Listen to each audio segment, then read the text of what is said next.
तो कैसे हैं मेरे दोस्तों, एक बार फिर से आप सबका हम स्वागत करते हैं आपके अपने YouTube चैनल ज्ञान विद सचिन में। तो दोस्तों आज के इस कंप्लीट वीडियो में हम बात करेंगे मैकेनिकल इंजीनियरिंग के थर्ड सेमेस्टर स्टूडेंट्स जितने भी मैकेनिकल इंजीनियरिंग के हैं और बोर्ड हमारा है BTUP, इनके स्टूडेंट्स के लिए आप सभी के लिए थर्मल इंजीनियरिंग फर्स्ट के यूनिट नंबर 2 के हम वन शॉट वीडियो को लेकर के आए हैं। ऑलरेडी हमने यूनिट नंबर 4 को कवर किया है जहां से आपको 10 मार्क्स मिल जाएंगे। यूनिट नंबर 1 को हमने कवर किया है जहां से आपको 10 मार्क्स मिलेंगे और यूनिट नंबर 2 को कवर किया जहां पे लगभग 15 मार्क्स मिलते हैं। और हम बहुत कम टाइम में, लेस टाइम में कवर करते हैं, तो ये आप सभी के लिए एडवांटेज है। अगर एप्लीकेशन को नहीं डाउनलोड किया है तो डाउनलोड कर लो, क्योंकि आपको महत्वपूर्ण प्रश्न के नोट्स, PYQ और इम्पोर्टेंट क्वेश्चन, जो कि इम्पोर्टेंट क्वेश्चन और इम्पोर्टेंट क्वेश्चन के नोट्स, ये दोनों मिल जाएंगे, जिससे आपकी थ्योरी बहुत अच्छी स्ट्रांग हो जाएगी। तो चलिए आज की इस वीडियो की शुरुआत करते हैं। तो चलिए अपने प्रॉमिस के अकॉर्डिंग हम यूनिट नंबर 2 की शुरुआत करते हैं। यूनिट नंबर 2 का नाम है thermodynamic processes on gases and laws, यानी थर्मोडायनेमिक यहाँ पे प्रोसेस गैस के ऊपर देखेंगे एंड लॉज देखेंगे किसके, थर्मोडायनेमिक्स के। ये दो चीज़ें यहाँ पे कवर होंगी। तो चलिए बिना देरी के अपनी इस वीडियो की शुरुआत करते हैं। तो फर्स्ट ऑफ ऑल जब हम बात करते हैं गैसेज की, ठीक है, तो एक्चुअल में आदर्श गैसेज क्या होती हैं, ठीक है, आइडियल गैसेज क्या होती हैं, उनको हम समझते हैं कि आइडियल गैस का जो बेसिक प्रिंसिपल है वो क्या कहता है। तो आइडियल गैस हमारी वह गैस होती है जो भी किसी भी थर्मोडायनेमिक प्रोसेस के दौरान अपने अवस्था को परिवर्तित नहीं करती हैं। आप ये पॉइंट याद रखना कि कोई भी थर्मोडायनेमिक प्रोसेस होगा उसके दौरान आइडियल गैस अपना फेज चेंज नहीं करेगी। ठीक है भैया, फेज चेंज नहीं करेगी। यह गैस प्रायोगिक रूप से संभव नहीं है, यानी प्रैक्टिकली ये चीज़ पॉसिबल नहीं है, लेकिन हम कुछ लॉज का यूज करते हैं और उसके अकॉर्डिंग परफेक्ट जो गैस है, आइडियल गैस है, उसे हम यूज करते हैं। तो चलिए हमारे सिलेबस में दिया हुआ है बॉयल्स का लॉ, चार्ल्स का लॉ और गै-लुसाक का लॉ।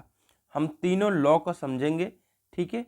और रेग्नॉल्ड्स का लॉ अब हटा दिया गया है और आपको पता है कि हम उन क्वेश्चंस का डिस्कशन कर रहे हैं जो इम्पॉर्टेंट है।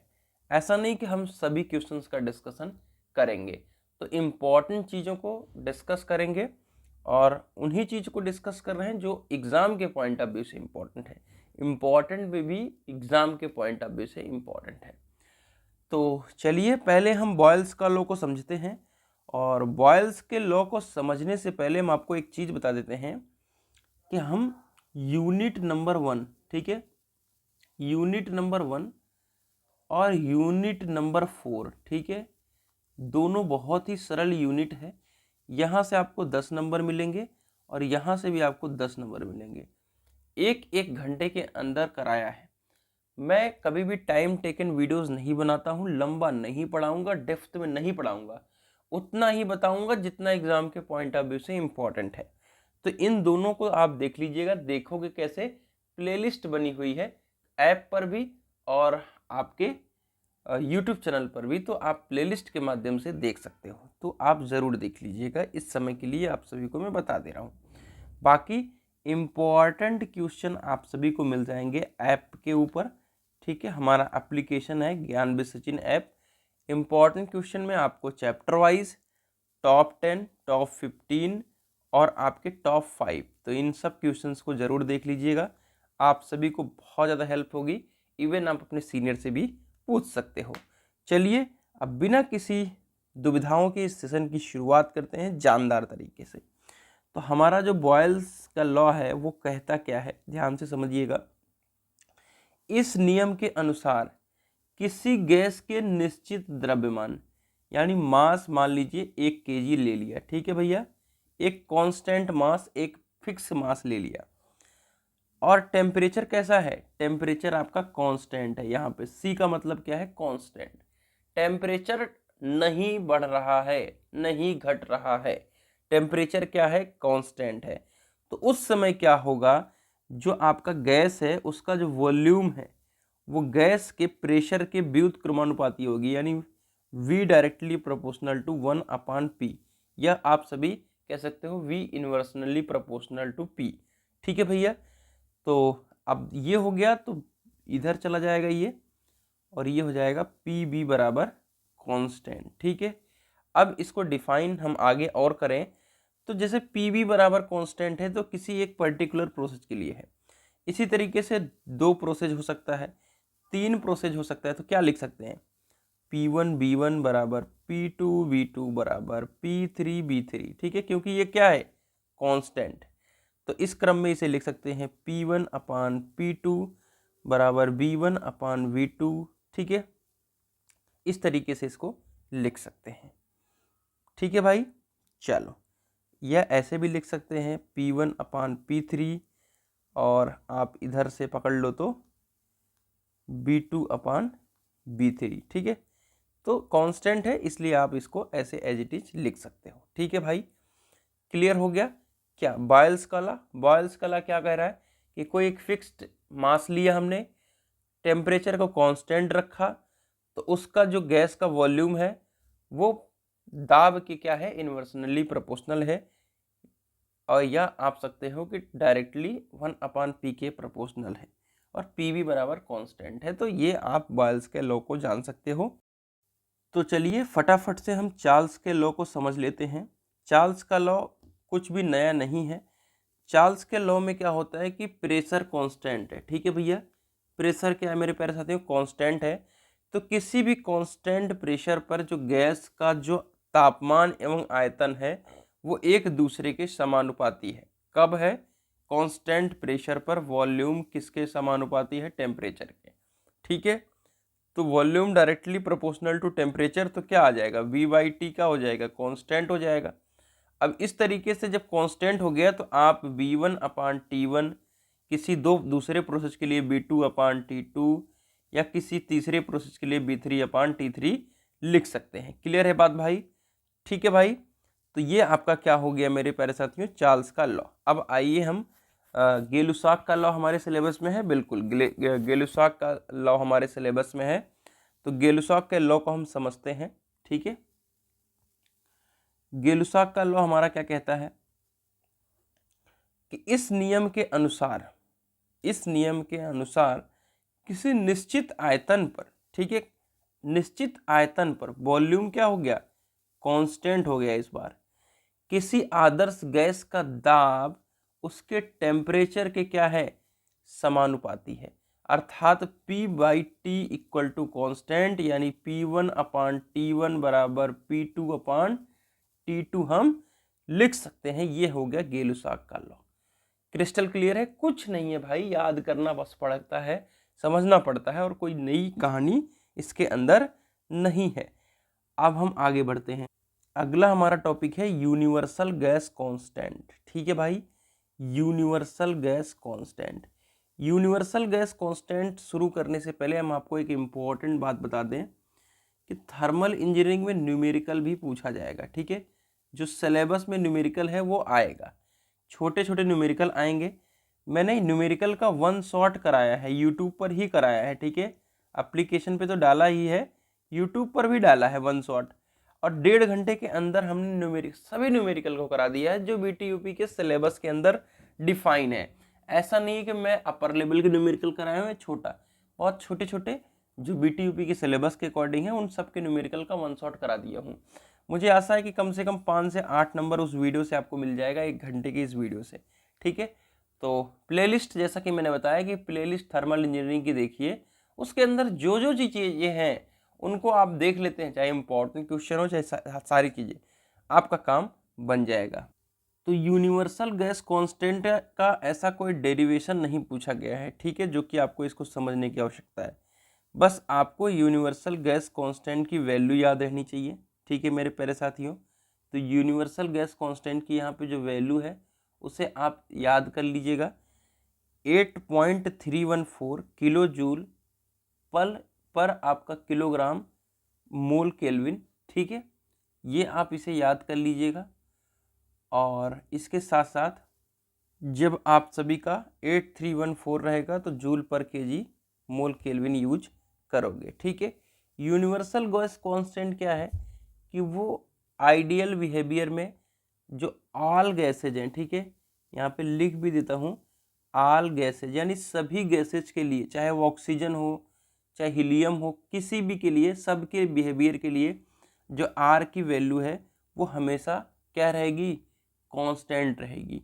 अब ये मिलती कैसे है, तो इसके लिए आपका सिंपल सा काम क्या है मेरे प्यारे साथियों कि STP यानी स्टैंडर्ड टेम्परेचर एंड प्रेशर पर, ठीक है, एक मोल आइडियल गैस जो है, एक मोल आइडियल गैस जो है, ठीक है, आइडियल गैस जो आपका है, ठीक है, उसके लिए हम क्या करेंगे, पी बी और टी के मान रखेंगे। ठीक है, एक मोल आइडियल गैस के लिए, इसको, इस पॉइंट को जो मैं बता रहा हूँ इसको अगर याद रखोगे तो क्या रहेगा कि यूनिवर्सल गैस कांस्टेंट में आपको थ्योरी लिखने के लिए आ सकता है और बहुत इंपॉर्टेंट है तो आएगा। ठीक है, तो STP पर एक मोल आइडियल गैस के लिए, ठीक है, एक मोल आइडियल गैस के लिए यहाँ पे लिख देता हूँ P B और T की वैल्यू रखने पर R का वैल्यू प्राप्त होता है, की वैल्यू रखने पर आपके gas constant, universal gas constant की वैल्यू प्राप्त होती है। अगर आप ये जो n देख रहे हो ना, जो n है ना, ये क्या है, ये मेरे प्यारे साथियों नंबर ऑफ मोल्स है। क्या है, नंबर ऑफ मोल्स। ठीक है भाई, चलो तो ये आप लोग इसे याद करके रखना। आइए हम कैरेक्टरिस्टिक पे ऊपर चलते हैं। ठीक है, characteristics of gas constant, but हमारे पास कैरेक्टरिस्टिक दिया नहीं हुआ है। ठीक है, तो हम इसको आपको सब समझा देते हैं। तो चलिए हम कैरेक्टरिस्टिक्स ऑफ गैस कांस्टेंट को समझ लेते हैं। ठीक है, तो क्या क्या लक्षण होने चाहिए गैस कांस्टेंट के अंदर, उसको हमको समझना जरूरी है। ठीक है, तो आर की जो वैल्यू है वो हमेशा कांस्टेंट रहेगी। अब चाहे वो हाइड्रोजन गैस हो, चाहे वो आपकी हीलियम गैस हो, चाहे आप कोई सी भी गैस ले लो, हमेशा जो वैल्यू रहेगी वो क्या रहेगी, समान रहेगी, कांस्टेंट रहेगी। ठीक है, बात समझ में आ रही है। अब आप सभी को पता है कि गैस इक्वेशन जो है Pv बराबर nRT है, तो R की जो वैल्यू निकलेगी वो Pv अपान NT निकलेगी। ये भी आपको कैरेक्टरिस्टिक्स के अंदर लिखना है। तीसरी बात, एनर्जी कांस्टेंट होती है इसके अंदर। कहने का क्या मतलब है एनर्जी कांस्टेंट का, उसको हम समझ लेते हैं। अगर आपने एक मोल गैस लिया, जैसे कि Pv बराबर आप सभी ने nRT देखा, तो n जो है एक मोल वहां पे रिप्रेजेंट कर रहा है। तो एक मोल गैस लिया आपने और एक केल्विन टेम्परेचर आपने बढ़ा दिया।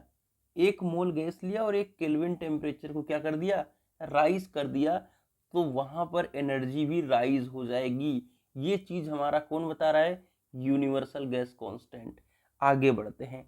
यूनिवर्सल गैस कांस्टेंट जो है उसका यूज फिजिक्स में भी है, केमिस्ट्री में भी है और इंजीनियरिंग में भी है। तो यूनिवर्सल गैस कांस्टेंट की ये कैरेक्टरिस्टिक्स हैं जिन्हें आपके एग्जामिनेशन में पूछा जा सकता है 1 या 2 नंबर में। तो चलिए हम नेक्स्ट टॉपिक को कवर करेंगे, law of conservation of energy.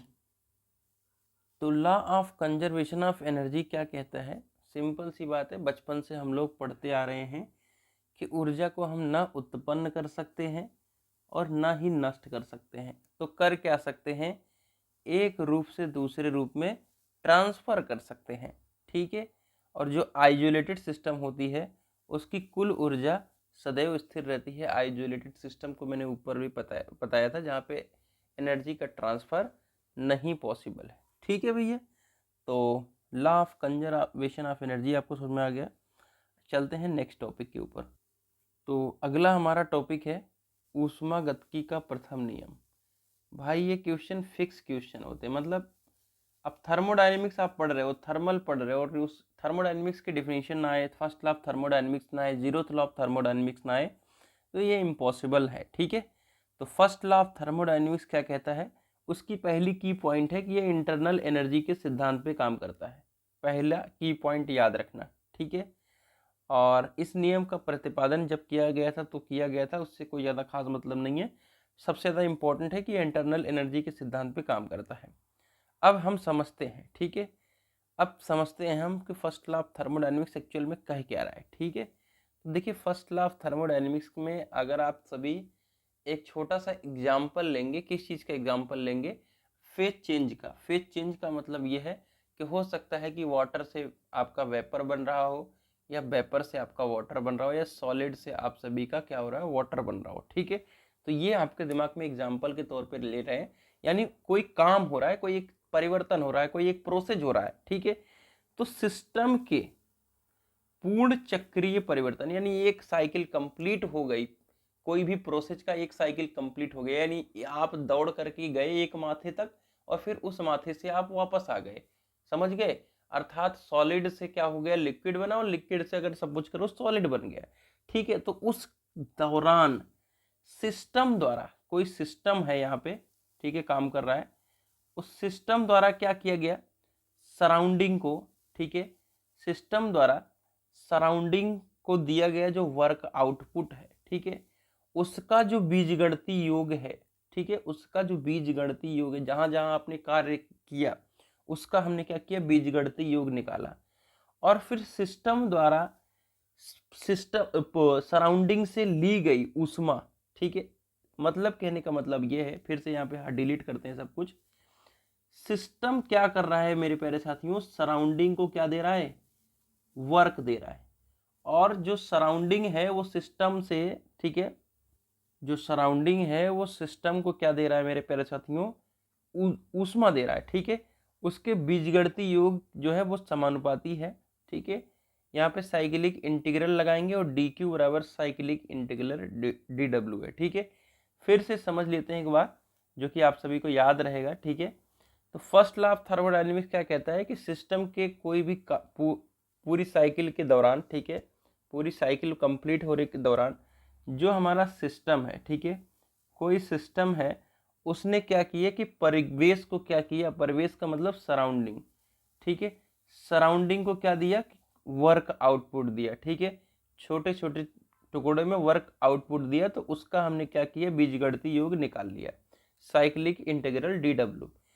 अब ये जो सराउंडिंग है, ये सपोज सराउंडिंग है, सराउंडिंग से जो सिस्टम है वो क्या ले रहा है, हीट ले रहा है। ठीक है, सराउंडिंग से सिस्टम क्या ले रहा है मेरे प्यारे साथियों, हीट, और सिस्टम ने सराउंडिंग को क्या दिया, वर्क आउटपुट। ठीक है, तो इन दोनों का जो बीजगणितीय योग है वो क्या है, बराबर है। ठीक है भाई, तो ये वाला डायग्राम आपको अगर ऐसे एज इट इज याद कर लो तो आपको डेफिनेशन लिखने में कोई दिक्कत नहीं होगी। सिस्टम ने क्या किया कि आपके बीजगणितीय योग, वर्क के बीजगणितीय योग को दिया किसको, सराउंडिंग को, सराउंडिंग क्या दिया, हीट दिया सिस्टम को। ठीक है, उन दोनों का बीजगणितीय योग क्या है, बराबर है। अब कुछ और टॉपिक्स हैं उनको समझ लेते हैं।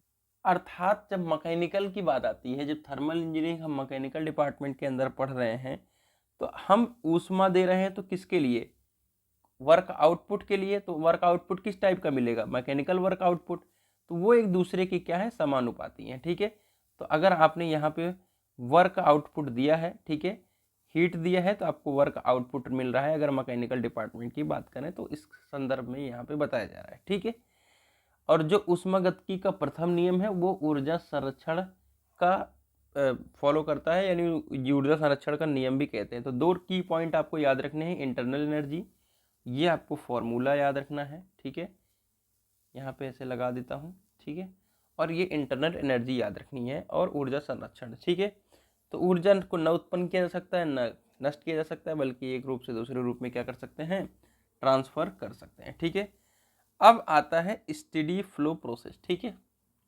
क्या आता है, स्टेडी फ्लो एनर्जी इक्वेशन आपके यहाँ है, ठीक है, सिलेबस में, उसको हम समझेंगे। उसके पहले हम अगर एप्लीकेशंस की बात करें, ठीक है, एप्लीकेशंस की बात करें, ठीक है, अनुप्रयोग, ठीक है, तो ये फर्स्ट लॉ ऑफ थर्मोडायनेमिक्स कहाँ कहाँ यूज होता है, तो शॉर्ट में हम लोग पढ़ रहे हैं, तो शॉर्ट में आप जान भी लीजिए, जैसे कि आपका हीट इंजन हो गया, ठीक है, हीट इंजन हो गया, उसके बाद हीट पंप हो गया, ठीक है भाई, टरबाइन हो गई, कंप्रेसर हो गया और बॉयलर हो गया, कंडेंसर हो गया, ठीक है, और सिलेंडर पिस्टन हो गया। तो याद रखना, ठीक है, जो जो वर्ड बोल रहा हूँ लिख लीजिएगा, ठीक है भाई। स्पेस नहीं है, लिखा नहीं है पहले से, तो मैंने एप्लीकेशन आपको बता दिया। अब स्टेडी फ्लो प्रोसेस को हम समझाते हैं, और स्टेडी फ्लो एनर्जी इक्वेशन यहाँ पे दिया होगा, उसको ज़रूरी है समझना। तो स्टेडी फ्लो एनर्जी इक्वेशन को हम पढ़ने से पहले हम समझेंगे कि भैया स्टेडी फ्लो हमारा होता क्या है, ठीक है। स्टेडी फ्लो जो प्रोसेस है वो होता क्या है। तो कोई भी सिस्टम है, अगर सपोज यहाँ पे मैं एक सिस्टम बना देता हूँ, ठीक है, सिस्टम में जितना भी यहाँ पे एनर्जी इन हुआ उतनी ही एनर्जी यहाँ पे क्या होगी, आउट होगी। तो वो हमारा क्या है, स्टेडी फ्लो प्रोसेस। क्या है स्टेडी फ्लो प्रोसेस, जितना हमने यहाँ पे क्या मास डाला m1, ठीक है, m डाला, ठीक है, और यहाँ पे भी आपका m मास निकल के आएगा। तो ये हमारा हो गया स्टेडी फ्लो प्रोसेस। अर्थात वह प्रोसेस जिसके कार्यकारी पदार्थ की मात्रा सिस्टम में प्रवेश करते समय और सिस्टम से बाहर निकलते समय क्या रहती है, कांस्टेंट रहती है, उसे हम कहते हैं स्टेडी फ्लो प्रोसेस। तो स्टेडी फ्लो प्रोसेस के लिए कुछ एजम्पशंस दी हुई है। क्या दी हुई है मेरे प्यारे साथियों, एजम्पशंस। यहाँ पे लिख देते हैं एजम्पशंस। वो क्या है एजम्पशंस, उनको हम समझते हैं पहले, ठीक है। तो जो मास है, ठीक है, वो पूरे फ्लो में जो पूरा सिस्टम है फ्लो के दौरान क्या रहेगा, कांस्टेंट रहेगा, ठीक है। तो जो मास फ्लो है, ठीक है, द्रव्यमान प्रवाह है, वो क्या रहेगा हमारा, कांस्टेंट रहेगा। और जो मिक्सचर में फ्लो बना रहेगा वो हमेशा कांस्टेंट रहेगा। ये चीज़ हमने बताया। सिस्टम और सराउंडिंग में केवल ऊष्मा और कार्य का संबंध बना होता है। यानी आप क्या दोगे, क्यू, मिलेगा क्या आपको, डब्ल्यू, ठीक है। समझ में आ गई बात।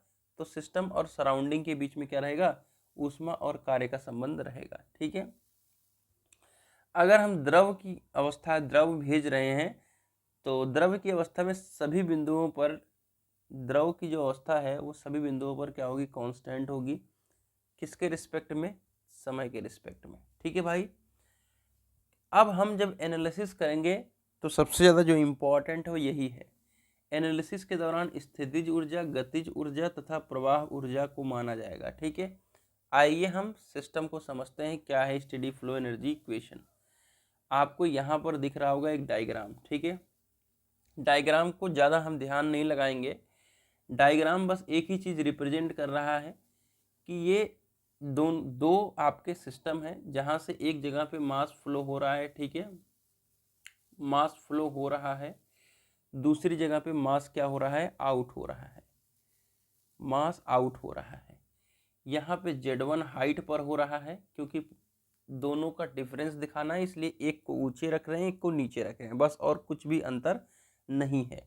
बाकी L1 L2 इन सब का कोई यूज नहीं है आपके स्टडी फ्लो प्रोसेस को बताते समय, ठीक है। बहुत ज़्यादा डीपली हमें नहीं जाना है, हमें अपना काम निकालना है। देखो, समीकरण को याद रखना जरूरी है। अब कोई चीज़ इन हो रही है और सेम चीज़ आउट हो रही है, तो ऑब्वियस सी बात है दोनों का इक्वेशन बराबर होगा। तो आइए हम इक्वेशन को समझते हैं।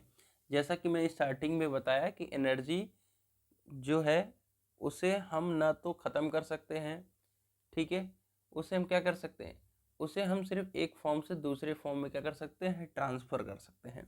तो वही कर रहे हैं हम कि एक फॉर्म से दूसरे फॉर्म में ट्रांसफ़र कर रहे हैं। तो ये जो आपको दिख रहा है ये है स्टेडी फ्लो एनर्जी इक्वेशन। ये एज इट इज आपको याद करना पड़ेगा, इसमें कुछ है नहीं, लेकिन इनके टर्म को हम समझा देते हैं। जो यू है मेरे प्यारे साथियों है इंटरनल एनर्जी, लिखा हुआ है, ऑब्वियस सी बात है। अब ये जो C1 स्क्वायर है, आपको पता है कि half mv1 square, half mv square क्या होता है, काइनेटिक एनर्जी, क्या होता है, गतिज ऊर्जा। तो यहाँ पे v की जगह पे C1 टर्म यूज किया गया है। अब मैं आप सभी को इसको बताने से पहले ही बता दूं कि यहाँ पे मास की मल्टीप्लाई है और यहाँ पर भी मास की मल्टीप्लाई है, लेकिन दोनों टर्म में मास है तो इसलिए हम मास को हटा दिए हैं। ये फिर से आपको समझ लेना जरूरी है। ये वाला टर्म समझ में आ गया, ये वाला टर्म, ये क्या था, इंटरनल एनर्जी, ये क्या थी, काइनेटिक एनर्जी। ये है Z1G, आप लिखते हो इंटरनल उसका पोटेंशियल एनर्जी mgh, ठीक है। H जो होता है वो होता है एंथैल्पी, ठीक है। तो इसलिए यहाँ पे H ना यूज करके यूज किया जा रहा है Z, ठीक है। क्या यूज किया जा रहा है? Z। तो हमने मास को तो ऑब्वियस सी बात है कॉमन लेकर के काट दिया था, तो GZ1 बच रहा है। क्या बच रहा है? GZ1, ठीक है। GZ1, ठीक है। Z1 जो है वो हाइट है इस समय, जो आप सभी यहाँ पे देख भी सकते हो, ठीक है। चलो, क्योंकि mgh यानी पोटेंशियल एनर्जी में हाइट को ही कैलकुलेट किया जाता है, h जो होती है वो हाइट होती है। और यहाँ पे P1 है प्रेशर, V1 है क्या है? वेलोसिटी। प्रेशर है, V1 वेलोसिटी है। Q ऊष्मा दे रहे हो और W वर्क आउटपुट मिल रहा है। समझ रहे हैं बात हमारी? बाकी आगे सेम है। U2 इंटरनल एनर्जी है, C2 स्क्वायर काइनेटिक एनर्जी यानी गतिज ऊर्जा, Z2G पोटेंशियल यानी स्थितिज ऊर्जा, ठीक है। पोटेंशियल एनर्जी का मतलब क्या है मेरे प्यारे साथियों? स्थितिज ऊर्जा, स्थितिज ऊर्जा, ठीक है। और आपका W वर्क आउटपुट है। अब ध्यान से समझिए, जो P1 B1 है और U1 इन दोनों को हमने एक साथ ले लिया, तो यहाँ पे एक साथ ले लिया और यहाँ पर भी राइट साइड में भी एक साथ ले लिया। C1 स्क्वायर बाई 2 Z1G और Q एज इट इज ऐसे रह दिया, इसको C2 square by 2 Z2G W as it is रख दिया, ठीक है। अब होगा क्या कि आपका U प्लस पी बी, ठीक है, इसे हम कहते हैं H1, ठीक है। H क्या है यहाँ पे? एंथैल्पी। क्या है? एंथैल्पी, ठीक है। तो H बराबर होता है U प्लस पी बी, ठीक है। ये आपको याद रहना चाहिए। तो उन दोनों को मिला के हमने H1 डिनोट कर दिया, C1 स्क्वायर बाई 2 Z1G और बराबर Q और इधर W। अब आगे आओ, अब यहाँ पे लिखा है Z1 बराबर Z2 नेगलेक्टेड। अब हमने एजम्पशन कर लिया कि हम दोनों की हाइट को बराबर पे रख रहे हैं, ठीक है। पहले Z1 Z2 इसलिए माना गया, क्यों? क्योंकि हमको बताना है पोटेंशियल एनर्जी का डिफरेंस। लेकिन अब हम क्या कह रहे हैं कि हम दोनों की हाइट को बराबर पे रख रहे हैं, तो नेगलेक्ट हो जाएगा। तो यहाँ पे क्या बचेगा? H1 C1 square by 2 plus Q1 H2 C2 square by 2 plus W। ये है आपका स्टेडी फ्लो एनर्जी इक्वेशन, ठीक है भैया। SFEE के नाम से भी पूछा जाता है। और ये आपके सिलेबस में इसके क्या दिए हुए हैं? एप्लीकेशंस। तो एप्लीकेशंस में आप टरबाइन, पंप, कंप्रेशर, ये तीनों ज़्यादा इंपॉर्टेंट है, इनको याद रखिएगा। इनके बीच में आप सभी को बस कुछ करना नहीं होता। जैसे ये टरबाइन है, ठीक है। टरबाइन क्या करती है? थर्मल एनर्जी यानी आपका जो हीट है, ठीक है, उसको लेकर के क्या बनाती है? स्टीम, ठीक है।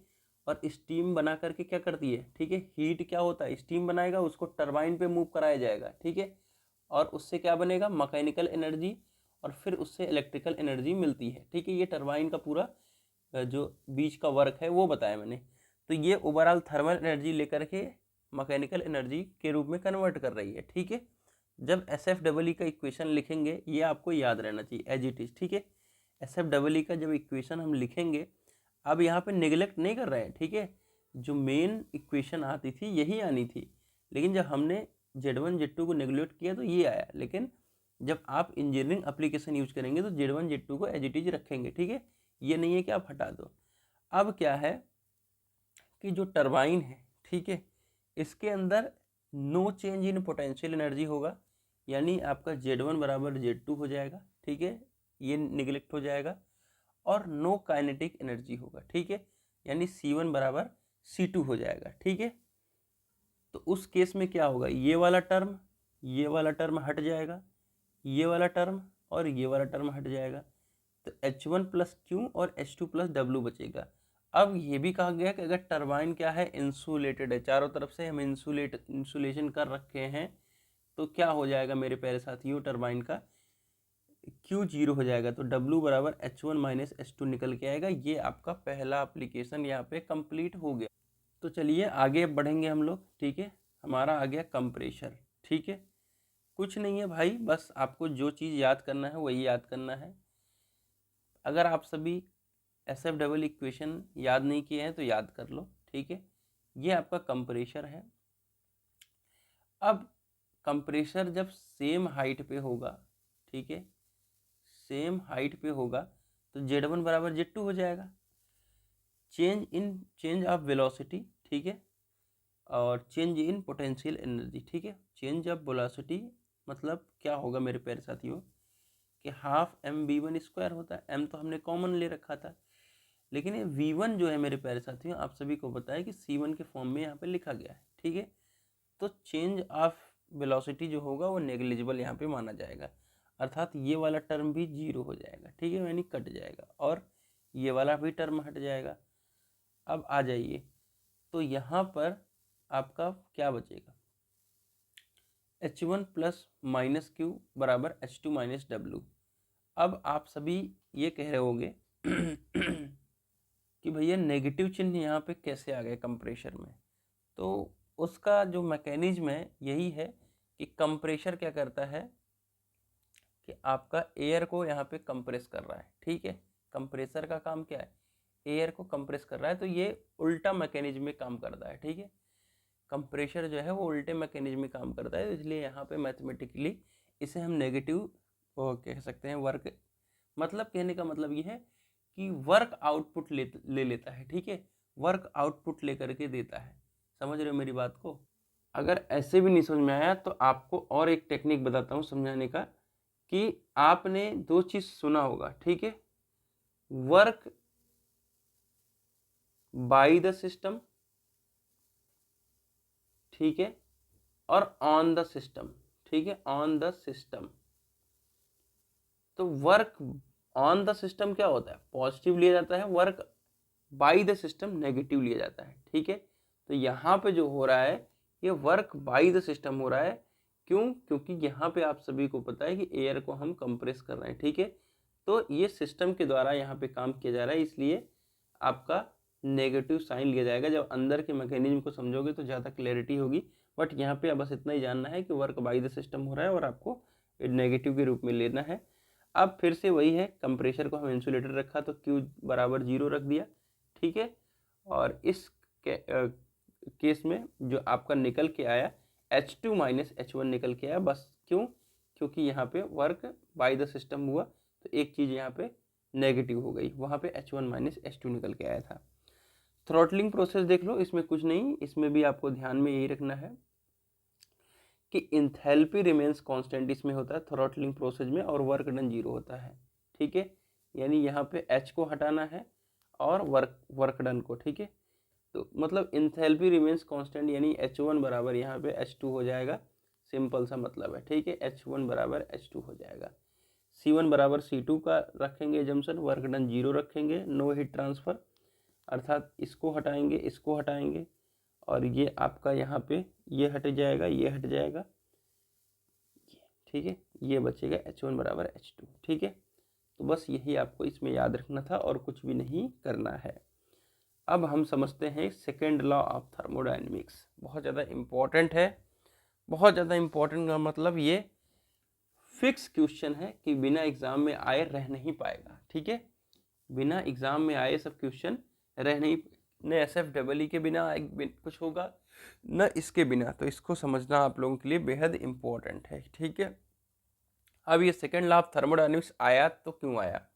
सेकेंड लॉ ऑफ थर्मोडायनेमिक्स इसलिए आया क्योंकि जो फर्स्ट लॉ ऑफ थर्मोडायनेमिक्स था उसके अंदर कुछ सीमाएं थी। क्या सीमाएं थी? कि फर्स्ट लॉ जो हमारा था वो कहता था कि ऊर्जा एवं कार्य एक दूसरे के समानुपाती है, पर मतलब उसका कहने का ये मतलब है कि जो टोटल मैकेनिकल एनर्जी है, ठीक है, वो ऊष्मीय ऊर्जा में परिवर्तित हो जाती है, परंतु टोटल जो है आपकी ऊष्मीय ऊर्जा यांत्रिक ऊर्जा में परिवर्तित हो जाए, ये संभव नहीं है, क्योंकि ऊर्जा संरक्षण में भी सीमाएं होती हैं। मतलब फर्स्ट लॉ ऑफ थर्मोडायनेमिक्स ये कहता था कि ऊर्जा संरक्षण के सिद्धांत पे काम करता है। ऊर्जा संरक्षण सिद्धांत ये कहती है कि ऊर्जा को नष्ट नहीं किया जा सकता, अर्थात इसे एक फॉर्म से दूसरे फॉर्म में हम कन्वर्ट कर सकते हैं। अर्थात कहने का मतलब ये है कि आपका जो फर्स्ट लॉ ऑफ थर्मोडायनेमिक्स यही कहता है कि जितना हम इनपुट दे रहे हैं उतना हमको आउटपुट मिल जाएगा, जो कि पॉसिबल नहीं है।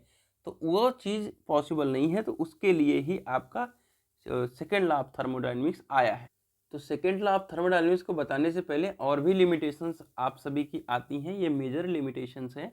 जैसे कि हमारा जो फर्स्ट लॉ है मेरे प्यारे साथियों, जो मेरा फर्स्ट लॉ है, ठीक है, वो ये क्वांटिटी के बारे में भी नहीं बता पाता। क्वांटिटी का मतलब क्या है मेरे प्यारे साथियों, कि कितना हमारा हीट का ट्रांसफ़र होगा, ये चीज़ नहीं बता पा रहा है।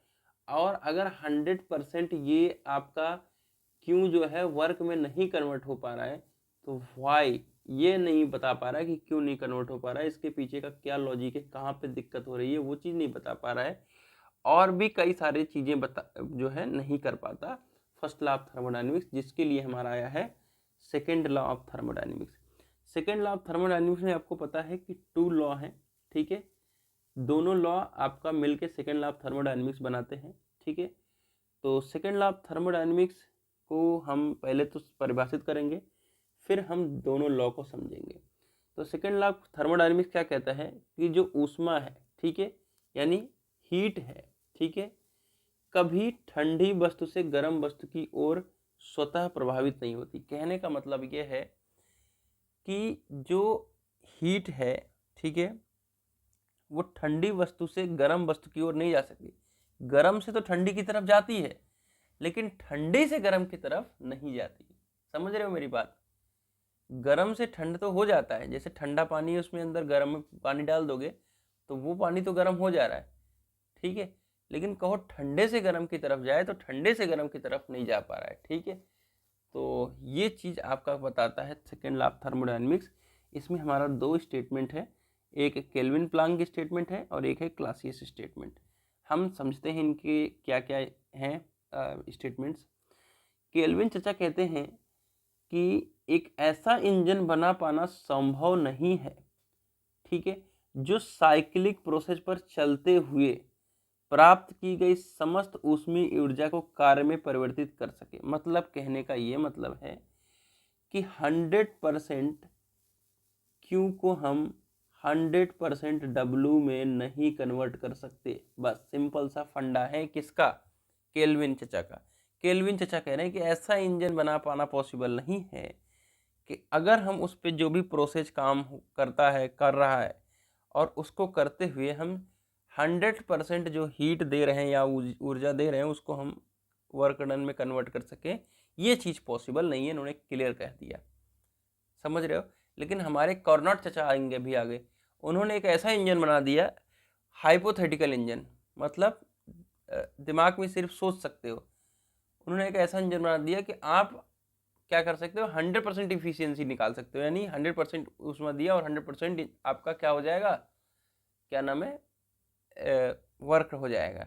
लेकिन उसको रेफरेंस के तौर पे लिया गया, बाकी वो पॉसिबल नहीं है। अब क्लासियस चचा क्या कहते हैं, जैसे ऊपर मैंने बताया था कि ऊष्मा जो है स्वतः ठंडी वस्तु से गर्म वस्तु की ओर प्रवाहित नहीं हो सकती जब तक कि कोई बाह्य यानी एक्सटर्नल डिवाइस न लगाया जाए। एक्सटर्नल डिवाइस अगर नहीं लगाया जाएगा तो ठंडी से गर्म की तरफ नहीं जाएगी, स्वतः कोई भी वस्तु की ठंडी जो है वो गर्म की तरफ नहीं बहेगी अगर कोई एक्सटर्नल डिवाइस नहीं लगाया गया। तो ये क्लासियस और केल्विन प्लांक का स्टेटमेंट है, इसे हम सेकेंड लॉ ऑफ थर्मोडायनेमिक्स कहते हैं। इससे सरल कुछ है भी नहीं। अब हम चलते हैं अपने नेक्स्ट टॉपिक के ऊपर, ठीक है। हमारा नेक्स्ट टॉपिक है परपेचुअल गति मशीन, ठीक है। क्या है? Perpetual motion machine. Perpetual motion machine, इसमें 2 तरीके की मोशन मशीन होती हैं, एक है फर्स्ट और एक है सेकंड, ठीक है।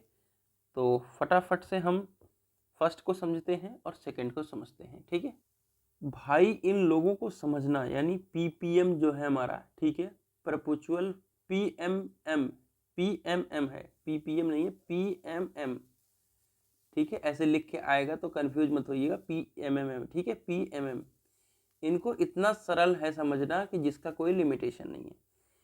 अब ये जो फर्स्ट लॉ ऑफ थर्मोडायनेमिक्स क्या कहता है कि 100% हमने क्या लेना है, 100% लेना है क्यू और 100% हमको बना देना है डब्ल्यू, ठीक है भैया। ये हमारा फर्स्ट लॉ ऑफ थर्मोडायनेमिक्स कहता है, यानी ऊर्जा को तो ना हम उत्पन्न कर सकते हैं ना तो नष्ट कर सकते हैं, और हम उसको क्या कर सकते हैं, एक रूप से दूसरे रूप में ट्रांसफर कर सकते हैं। तो ऐसी मशीनें, ऐसी गति मशीन जो फर्स्ट लॉ ऑफ थर्मोडायनेमिक्स का अनुसरण करे, अर्थात ऐसी मशीन जो 100% इफिशियंट हो, 100% वर्क आपके ऊष्मा को क्या कर दिया, वर्क के रूप में कन्वर्ट कर दिया, वो है हमारा परपेचुअल मोशन मशीन। कुछ नहीं है भाई, जो फर्स्ट लॉ ऑफ थर्मोडायनेमिक्स याद रखेगा वो पीएमएम भी जान पाएगा।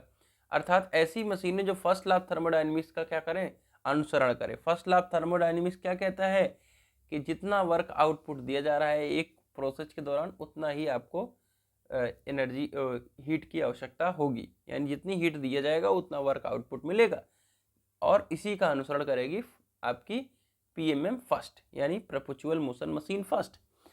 अब आइए हम द्वितीय पीपीएम को हम समझते हैं। द्वितीय पीपीएम भी उसी तरीके से है, ये आपके द्वितीय नियम के अनुसार चलती है, ठीक है। द्वितीय नियम हमारा कहता है कि ऐसा इंजन बना पाना क्या है, पॉसिबल नहीं है जो 100% इफिशियंट हो, यानी 100% आपने इनपुट दिया और 100% आउटपुट मिले, ठीक है। तो ऐसा इंजन बना पाना पॉसिबल नहीं है। लेकिन ये जो हमारा पीपीएम है, पीपीएम 2, ये कहता है कि पॉसिबल है। ध्यान से समझिएगा, आपका सेकेंड लॉ ऑफ थर्मोडायनेमिक्स कहता है कि ऐसा कोई भी मशीन बना पाना पॉसिबल नहीं है जो 100% इफिशियंसी पे काम करे, यानी आपने जितना ऊष्मा दिया उतना वर्क आउटपुट देगा। लेकिन ये हमारा पीएमएम 2 कहता है नहीं, ऐसा पॉसिबल है, यानी ऊष्मागतिकी के द्वितीय नियम का क्या करेगा, विरोध कहता है कि ऐसी मशीन जो किसी ऊष्मा भंडारण से ऊष्मा को इकट्ठा करे और 100% कार्य में परिवर्तित कर दे, उसे हम पीपीएम 2 मशीन कहते हैं। समझ गए? यानी सेकेंड लॉ ऑफ थर्मोडायनेमिक्स कहता है कि 100% ऊष्मा को लेकर के वर्क नहीं किया सकता, लेकिन ये कहती है कि किया जा सकता है। अर्थात वो सेकेंड लॉ ऑफ थर्मोडायनेमिक्स का विरोध करने वाली मशीन पीपीएम 2 मशीन कहलाती है। ठीक है मेरे प्यारे साथियों, अब हमारे में एक टॉपिक बचेगा कार्नोट साइकिल और आपका कार्नोट इंजन और थर्ड लॉ ऑफ थर्मोडायनेमिक्स, ठीक है। तो ये तीन चीजें बचेंगी। आइए, कार्नोट इंजन जो है, ठीक है कुछ नहीं, कार्नोट इंजन जो है 100% इफिशियंट इंजन माना गया है, ठीक है। 100% इफिशियंट इंजन है, ठीक है, इंजन है। जो हमारा कार्नोट इंजन है इसको हमारे कार्नोट चचा, ठीक है, निकोलस, इसके बीच में आएगा सैडी, निकोलस सैडी कार्नोट ने एक ऐसा इंजन बनाया जिसमें 4 प्रोसेस हैं, ठीक है। तो इस इंजन को हम कार्नोट इंजन कहते हैं। और जो साइकिल यूज हो रही है, ठीक है, जो साइकिल यूज हो रही है उसे हम कार्नोट साइकिल कहते हैं। तो कंफ्यूज मत होइएगा, 100% इफिशियंट इंजन है जिसको रेफरेंस मान करके आजकल की गाड़ियों को बनाया जाता है। इसमें 4 प्रोसेस हैं। एक तो आपका आइसोथर्मल प्रोसेस होगा और एक 2 आइडियाबैटिक प्रोसेस होगा, ठीक है, समझ रहे हो। Isothermal compression expansion, isothermal adiabatic compression और एक्सपांसन, ये 4 प्रोसेस यहाँ पर होते हैं। तो कार्नोट इंजन के लिए कुछ एजम्पशंस होते हैं, ठीक है, उन एजम्पशंस को हम पढ़ते हैं पहले, ठीक है, एजम्पशंस को पढ़ लेते हैं, ठीक है। तो ये जो चीज़ें लिखी हुई है ना, इस चीज़ को क्या करना है, जब मैं डायग्राम अभी दूसरा पेज पे ले चल रहा हूँ वहाँ पे दिखाऊंगा तो समझ में आएगा आप सभी को, ठीक है। चलो, तो चलिए हम समझते हैं कार्नोट साइकिल को कि भैया कार्नोट साइकिल हमारा किस तरीके से रन करेगा और क्या एजम्पशंस हैं और किस तरीके से हम इसको डिराइव करते हैं अपने एग्जाम के पॉइंट ऑफ व्यू से। तो देखिए, कार्नोट साइकिल के लिए पहले हमने एक सिलेंडर पिस्टन का अरेंजमेंट बना लिया है, आपके स्क्रीन पर दिख भी रहा होगा। अब एक एक करके हम पोर्शन को समझा देंगे जिससे आपको एकदम से क्लियर हो जाएगा। ये जो वाला जो पोर्शन लगा हुआ है आप सभी देख सकते हो, यह है एडियाबैटिक कवर, यानी यहाँ पे ना हीट का एंट्री हो सकता है ना हीट रिजेक्ट हो सकती है। क्लियर है बात? मतलब परफेक्टली क्या है, इंसुलेटर है, क्या है, कुचालक है, ठीक है भाई। चलो, अब ये वाला जो पोर्शन लगा हुआ है मेरे प्यारे साथियों, ये मूवेबल है। क्या है ये आपका, यहाँ पे मैं लिख भी देता हूँ, मूवेबल है, ठीक है। मतलब कहने का मतलब ये है कि जब हमारा मन होगा तो हम डायाथर्मिक कवर लगाएंगे और जब हमारा मन होगा तो एडियाबैटिक कवर लगाएंगे। ये जो लगा हुआ है ये एडियाबैटिक कवर रखा हुआ है, ठीक है, एडियाबैटिक कवर।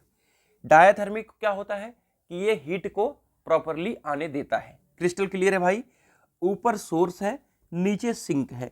आप सभी को पता है सोर्स से क्या आएगा, हीट को आएगा और सिंक में जाके रिजेक्ट होगा, ठीक है भाई। बाकी और कुछ भी आपको इसमें समझना नहीं है। इसमें कुछ सब्सटेंस रखे हुए हैं, ठीक है, ये भी आप इतना समझ लीजिए। तो चलिए पहले हम एजम्पशन को समझते हैं। अब आप लोगों को एजम्पशन भी समझ में आएगा। कैसे आएगा, देखो सिलेंडर के अंदर पिस्टन की गति जो होगी वो फ्रिक्शनलेस होगी, यानी कुछ भी फ्रिक्शन नहीं होगा जब आपका सिलेंडर पिस्टन मूव करेगा सिलेंडर के अंदर। ठीक है, सिलेंडर एवं पिस्टन की दीवारें पूर्णतः ऊष्मारोधी होंगी। ऊष्मारोधी का मतलब क्या, एडियाबैटिक कवर, जो ऊपर हमने दिखाया इंसुलेटर लगा हुआ है वो एडियाबैटिक कवर है। ठीक है, सिलेंडर हेड इस प्रकार बनाया जाए कि एक बार सुचालक की भांति कार्य करे। जैसा कि मैंने बताया कि आपका वो मूवेबल है, एक बार सुचालक की भांति काम करेगा, एक बार वो कुचालक की भांति काम करेगा। जब हम लगा देंगे क्या, डायाथर्मिक कवर लगा देंगे तो सुचालक बन जाएगा, और एडियाबैटिक कवर लगा देंगे तो कुचालक बन जाएगा। ठीक है, इंजन में ऊष्मा सोर्स स्रोत एवं ऊष्मा सिंक दोनों में उपलब्ध हो। ठीक है, ऑब्वियस सी बात है, सोर्स से हीट आएगी और सिंक में जाकर रिजेक्ट होगी, तो दोनों जगह पर अवेलेबल होगा। ठीक है, अब हम आइए फिर से मूव करते हैं वहां पर। अब जैसा कि आप लोगों को पता है कि कार्नोट साइकिल के अंदर 4 प्रोसेस होते हैं। ठीक है, कौन कौन से प्रोसेस होते हैं अभी आपको सब समझ में आ जाएगा। अब फर्स्ट प्रोसेस के अंदर हम क्या करते हैं वो चीज समझो, क्या प्रोसेस का नाम है, क्या है, वो आगे सब समझ में आएगा। ध्यान से एक चीज सुनते चलोगे, बहुत प्यार से समझ में आएगा। सोर्स से क्या हुआ मेरे प्यारे साथियों, क्यू लिया। ठीक है, पहले समय क्या था, पहले फर्स्ट टाइम क्या था कि यहाँ पे डायथर्मिक कवर लगी थी। ध्यान से सुनिएगा, फर्स्ट वाले प्रोसेस में क्या था कि यहाँ पे डायथर्मिक कवर लगी थी, यानी हीट क्या सकती थी, अंदर जा सकती है। हीट अंदर गई, ठीक है, और इस पिस्टन को इधर की तरफ मूव करा दिया। क्रिस्टल क्लियर है भाई। चलो, अब दूसरा जब प्रोसेस हुआ मेरे प्यारे साथियों, दूसरे प्रोसेस में क्या किया हमने कि इस वाले को हटाया और ये वाला अटैच कर दिया, यानी एडियाबैटिक कवर लगा दिया। एडियाबैटिक कवर का लगाने का मतलब है कि हीट ना जा सकती है ना रिजेक्ट हो सकती है, अर्थात यहां पे क्या हो जाएगी, क्यू की वैल्यू 0 हो जाएगी। आइए अगला हमारा प्रोसेस समझते हैं। अगले प्रोसेस में हमने क्या किया, जो फर्स्ट प्रोसेस था उसमें हमने क्यू को अटैच किया था, यानी सोर्स को अटैच किया था यहां पर। ठीक है, यानी फर्स्ट वाले प्रोसेस में सोर्स को अटैच किया डायथर्मिक कवर के साथ, तो हीट अंदर गई। सेकंड प्रोसेस में हमने सोर्स को हटा लिया, एडियाबैटिक कवर लगा दिया। सोर्स लगा भी रहता तो कोई मतलब नहीं, क्योंकि अंदर जा नहीं सकता हीट। थर्ड वाला प्रोसेस समझो, थर्ड प्रोसेस में क्या किया हमने, फिर से हमने क्या लगा दिया, आपका डायथर्मिक कवर। क्या लगा दिया, डायथर्मिक कवर। लेकिन इस बार हमने क्या किया मेरे प्यारे साथियों, हीट को क्या किया, रिजेक्ट कराया। कहां पर, सिंक में। कहां पे, सिंक में रिजेक्ट कराया। फिर चौथा जब प्रोसेस हुआ तो फिर से हमने इस डायथर्मिक कवर, यानी जो हीट को जाने आने देता है, उस वाले कवर को हटाया और फिर से एडियाबैटिक कवर लगा दिया। तो फिर से आप सभी का यहाँ पे क्यू की वैल्यू 0 हो गई। तो ये 4 प्रोसेस होता है। फिर से सुन लीजिए, फर्स्ट प्रोसेस में क्या हुआ कि हमने डायथर्मिक कवर लगाया है, सोर्स को अटैच किया हुआ है, क्यू के अंदर गया। ठीक है, सिलेंडर पिस्टन को अरेंजमेंट को आगे बढ़ाया। सेकेंड प्रोसेस में हमने क्या किया कि डायथर्मिक कवर को क्या नाम है आपका हटा लिया और एडियाबैटिक कवर को लगा दिया, तो हीट नहीं गई। ठीक है, फर्स्ट वाले प्रोसेस में सोर्स को हमने अटैच किया था। थर्ड प्रोसेस जब आया तो हमने सोर्स को हटा लिया, सिंक को अटैच कर दिया और फिर से हमने डायथर्मिक कवर लगा दिया, तो हीट रिजेक्ट हो गई सिंक में। चौथे प्रोसेस में फिर से हमने डायथर्मिक कवर को हटाया, एडियाबैटिक को लगा दिया, तो हीट का आना जाना बंद हो गया। आइए हम समझते हैं पीबी डायग्राम और आपका टीएस डायग्राम। ठीक है, तो जैसा कि मैंने बताया कि 4 प्रोसेस हैं। ठीक है, फर्स्ट प्रोसेस आप सभी आइसोथर्मल, ठीक है, आइसोथर्मल एक्सपांसन हो गया। ठीक है, थोड़ा जगह बना लेता हूं। ठीक है, दूसरा आपका होगा एडियाबैटिक एक्सपांसन। ठीक है, दूसरा एडियाबैटिक। ठीक है, एडियाबैटिक, जैसा कि दूसरे वाले प्रोसेस में क्या किया हमने, एडियाबैटिक कवर लगाया। ठीक है, तो एडियाबैटिक एक्सपांसन होगा। अब आप लोग कहोगे कि भैया यहां पे आओ। ठीक है, आइसोथर्मल एक्सपांसन हुआ क्योंकि आपने क्या दिया, हीट दिया, तो एक्सपांसन तो यहाँ पे एक्सपेंड किया। लेकिन एडियाबैटिक एक्सपांसन क्यों हुआ, क्यों एडियाबैटिक एक्सपांसन कैसे हुआ भाई, ऑब्वियस सी बात है, जब आपका बंद है हमारा, वो क्या है, बंद, जो जहां से हीट जा रही है, तो कैसे एक्सपांसन हो रहा है। तो ऑब्वियस सी बात है कि आइसेंट्रोपिक का मतलब यही है कि कांस्टेंट एंट्रोपी, यानी आपको कुछ भी खाना वगैरह नहीं दिया जा रहा है, तो क्या होगा कि आपके अंदर का जो एनर्जी है वो कुछ देर तक चलेगा कि नहीं चलेगा, जिसे हम इंटरनल एनर्जी कहते हैं। ठीक है भाई, 10 घंटा खाना आपको नहीं दिया जाएगा, तो आप तो 10 घंटा जो एनर्जी आपके अंदर है वो चलेगा, उसके बाद फिर आपका होगा प्रोसेस ना। क्लियर है बात भाई। ठीक है, अब तीसरा हमारा जो प्रोसेस है वो है आइसोथर्मल कंप्रेशन। अब ये कैसे हुआ मेरे प्यारे साथियों, आइसोथर्मल कंप्रेशन, ये आपका जब रिजेक्ट कराया तीसरे प्रोसेस में, डायथर्मिक कवर लगाया और सिंक लगाया, तो हीट क्या हुई, रिजेक्ट हुई। जब कंप्रेशन कराना है यानी इसको इधर से इधर ले जाना है तो क्या करना है, हमको कंप्रेशन ही तो करना है, तो आइसोथर्मल कंप्रेशन हो गया यहाँ पे, और हमारी हीट क्या हो गई यहाँ पे, रिजेक्ट हो गई। चौथा प्रोसेस वही है, एडियाबैटिक आपका कंप्रेशन, एडियाबैटिक कंप्रेशन, वहाँ पे फिर से अपनी इंटरनल एनर्जी यूज करेगा और आपका काम हो जाएगा। ये 4 प्रोसेस हैं। आपका पीबीटी टीएस डायग्राम इसी तरीके से होता है, आपको जानना भी पड़ेगा, आप धीरे धीरे पढ़ते जब जाओगे तो पता चलेगा। ये आपका जब सीधा लाइन एंट्रोपी है, यस ठीक है, तो ये आप सभी सीधा लाइन देख सकते हो।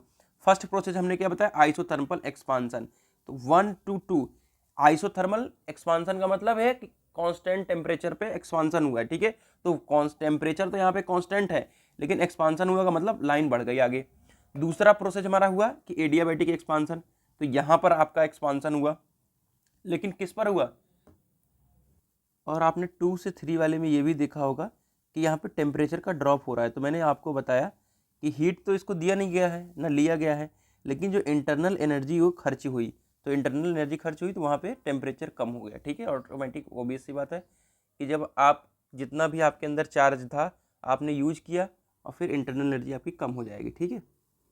तो हमने 3 to 4 के बारे में बात कर रहा था, ठीक है, 1 to 2 की बात कर लिया था, 2 to 3 की बात कर लिया था कि यहाँ पे आपका एडियाबैटिक एक्सपांसन होगा और एंट्रोपी कांस्टेंट रहेगी लेकिन टेम्परेचर ड्रॉप होगा क्योंकि उसकी इंटरनल एनर्जी यूज होगी। अब हम तीसरे से चौथे प्रोसेस में क्या कर रहे हैं, ठीक है, आइसोथर्मल कंप्रेशन कर रहे हैं, ठीक है, आइसोथर्मल कंप्रेशन यानी यहाँ पर आप सभी क्या कर रहे हो, कंप्रेस कर रहे हो, ठीक है। तो 3 to 4 में क्या कर रहे हो, आइसोथर्मल कंप्रेशन कर रहे हो। तो इस दौरान क्या होगा मेरे प्यारे साथियों कि सिंक से क्या कर रहे हो, सिंक में क्या कर रहे हो, हीट को रिजेक्ट कर रहे हो, ठीक है, हीट क्या कर रहे हो, रिजेक्ट, हीट को रिजेक्ट कर रहे हो। तो ये 3 to 4 वाला प्रोसेस हो गया आपका, आपका हो गया आइसोथर्मल एक्सपांसन, ठीक है, 3 to 4 आइसोथर्मल कंप्रेशन, ठीक है, और 4 to 1 हो गया एडियाबैटिक कंप्रेशन, ठीक है। कांस्टेंट आपका रहेगा, एंट्रोपी तो कांस्टेंट रहेगा, लेकिन आपका यहाँ पे जब कंप्रेशन हो रहा है तो 4 to 1 में हमारा क्या हो रहा है कि टेम्परेचर क्या हो रहा है, इंक्रीज हो रहा है, ठीक है, टेम्परेचर क्या हो रहा है मेरे प्यारे साथियों, इंक्रीज हो रहा है। तो ये आपका कॉर्नोट साइकिल का पूरा ओवरव्यू हो गया। तो आइए अब हम डेरिवेशन की तरफ आप सभी को लेकर के चलते हैं। अब डेरिवेशन के लिए आपको शुरुआती फंडामेंटल चीज़ें याद होनी चाहिए। जैसे प्रोसेस 1 to 2 है तो इसे हम आइसोथर्मल एक्सपांसन प्रोसेस बताए हैं, जैसा कि आप समझ पे भी पाए हो। तो यहाँ पे क्या हो रहा है कि यहाँ पे सप्लाई हो रही है, हीट की सप्लाई हो रही है, ठीक है, हीट की सप्लाई हो रही है। तो आप यहाँ पे हीट की सप्लाई बराबर होगा वर्क डन के, ठीक है, आइसोथर्मल एक्सपांसन प्रोसेस में, और इसको लिखते हैं P1 B1 ln V2 B1, ठीक है। और यहाँ आप सभी को MRT1 P1 B1 आपका जो है PB इक्वल टू क्या होता है, MRT, ठीक है। तो P1 B1 को लिख सकते हैं, मास तो कांस्टेंट रहेगा तो MRT1 ln V2 B1। दूसरा प्रोसेस एडियाबैटिक एक्सपांसन है तो डेल क्यू 0 होगा, ठीक है, नो हीट ट्रांसफर होगा। इसी क्रम में 3 to 4 होगा आइसोथर्मल कंप्रेशन, तो यहाँ पे क्या हो रहा है, हीट का रिजेक्शन हो रहा है, ठीक है। तो P3 B3 ln B3 B4 होगा, लेकिन हम P3 B3 को MRT3 के रूप में ले लेंगे, और फिर 4 to 1 होगा एडियाबैटिक कंप्रेशन, ठीक है, डेल क्यू 0 होगा। इफिशियंसी का फॉर्मूला क्या होता है कि 1 माइनस क्यू रिजेक्शन अपान क्यू सप्लाई, ठीक है, क्यू रिजेक्शन लिख देंगे, क्यू आपका सप्लाई लिख देंगे। अब कुछ करना नहीं है, अब लगाना है एडियाबैटिक रिलेशन, एडियाबैटिक रिलेशन, ठीक है। एडियाबैटिक रिलेशन क्या कहता है, T3 अपान T2, यानी आप सभी का एडियाबैटिक रिलेशन लगेगा कहाँ, ध्यान से समझिएगा, ठीक है। एडियाबैटिक रिलेशन कहाँ लगेगा, जहाँ पे आप सभी का कांस्टेंट एंट्रोपी होगा, ठीक है, वहीं पे तो एडियाबैटिक रिलेशन लगेगा, यानी 2 to 3 लगेगा, 1 to 4 लगेगा, ठीक है। तो आइए हम लगाते हैं एडियाबैटिक रिलेशन। T3 अपान T2 को लिख सकते हैं B2 अपान B3 की पावर गामा -1, ये एडियाबैटिक रिलेशन, इसे याद करना पड़ेगा, ऐसा कुछ नया है नहीं, ठीक है मेरे प्यारे साथियों। और इसी क्रम में जब 4 to 1 लगाएंगे तो T4 upon T1 equal to होगा B1 B4 की पावर गामा -1, ये जो सामने वाला आपका वॉल्यूम जब आता है, ठीक है, ये इनवर्स होता है, ठीक है, दोनों के अपोजिट होता है। तो अब हम ध्यान में ये देखेंगे कि जो टेम्परेचर वाली कांस्टेंट लाइन है, ठीक है, तो यहाँ पे T1 बराबर T2 लिख सकते हैं, ठीक है।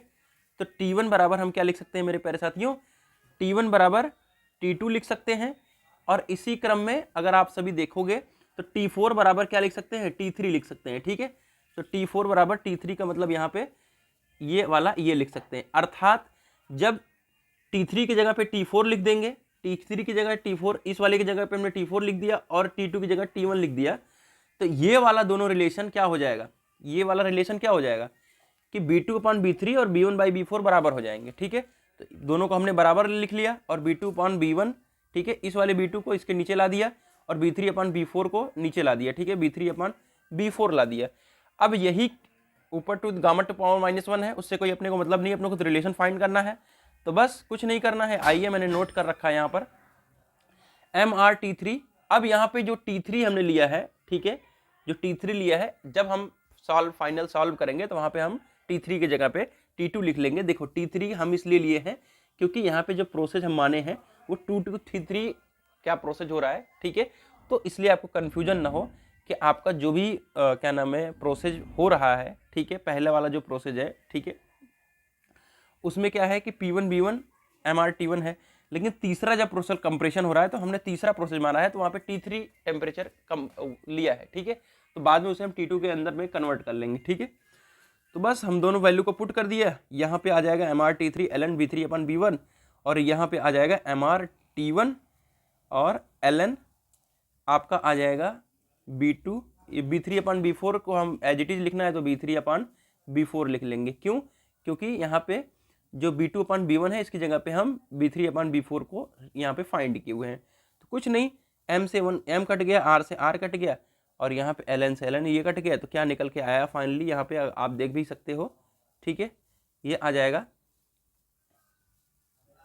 थोड़ा छोटा कर लेते हैं, नीटा बराबर 1 - T3/T1 और फाइनली हम इसको लिख देंगे 1 - T2/T1। ठीक है, तो फाइनली ये एफिशिएंसी का फॉर्मूला आप सभी का प्रूफ हो गया। ठीक है, तो हम इस यूनिट के लास्ट टॉपिक को कवर करते हैं, थर्ड लॉ ऑफ थर्मोडायनेमिक्स को। ठीक है, थर्ड लॉ ऑफ थर्मोडायनेमिक्स हमारा क्या कहता है कि कोई भी हमने सब्सटेंस लिया यानी पदार्थ, ठीक है, जो कि एकदम परफेक्ट है और एक क्रिस्टल, ठीक है, मतलब एकदम क्रिस्टली परफेक्ट पदार्थ है हमारा, हमने उसको लिया और उसका जो ताप है, टेम्परेचर है, उसका जो ताप है वो परम शून्य ताप के पास है। मतलब और आपका परम शून्य ताप का पास होने का मतलब है कि 0 केल्विन टेम्परेचर है या -273.15 अनसेंटीग्रेड टेम्परेचर है, तो उसके जो पार्टिकल्स हैं वो क्या हो जाएंगे, बिल्कुल स्थिर हो जाएंगे और जो एंट्रोपी है वो शून्य हो जाएगी। यही हमारा कहलाता है थर्ड लॉ ऑफ थर्मोडायनेमिक्स। ये केमिकल जगह पर यूज होता है। एग्जाम्पल के रूप में अगर आपने N2 लिया, एग्जाम्पल के रूप में अगर आपने N2 लिया, ठीक है, और हमने उसको क्या किया, एकदम से 0 केल्विन पे ठंडा कर दिया, तो उसके जो अणु हैं एकदम से परफेक्ट हो जाएंगे, स्थिर हो जाएंगे और एंट्रोपी शून्य हो जाएगी।